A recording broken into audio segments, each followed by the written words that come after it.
Here are 5 details that I find that rookies often overlook when they're designing their kitchen. Hi, I'm Tyson, an interior designer here in New York City.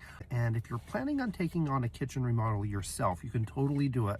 There are a couple of details that you're going to want to keep in mind from the very beginning to make sure that you're getting everything that you need and you don't run into any costly updates down the line. First, you want to make sure that you have outlets where you're going to need them. If you have an appliance garage, make sure you have outlets inside of that appliance garage. If you're planning on having an area like a baking station or anything that's going to require some extra outlet, make sure that you plan for that in advance. That way you don't ever have to worry about where you're plugging your things in. Second, you're going to want to make sure that you have a landing zone next to an oven or your cooktop or your refrigerator. When you're loading things in or loading things out, you're gonna wanna have a spot to have those things set onto a countertop surface. You want space on either side of your oven or your cooktop area or next to your refrigerator so that you're not putting things on the floor. Third, every kitchen needs a place for its trash, so you wanna make sure that you think about where that's going to be.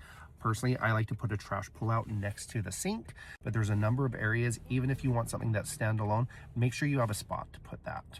You're also going to want to pay attention to the specifications of your appliances. If you're looking at some of those big, beautiful ranges, you're going to want to take a look at that overall depth. Oftentimes, they're a little bit deeper than standard countertop depth, which is about 24 inches or so deep. If you want that to be sitting flush with your countertops, you're going to want to make sure that you plan for that when you're putting in those cabinets so that they're pulled a little bit forward.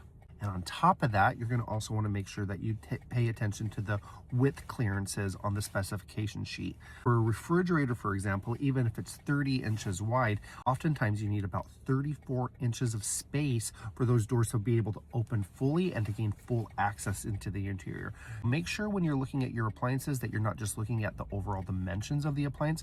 Look at the specification sheets because it'll tell you how much space you need from side to side. I hope that this helps, and saving like this, especially if you're going to be embarking on any sort of a kitchen remodel, you can totally do it. Just make sure that you put some time into planning things out first, so then that way you're not running into any costly mistakes down the line.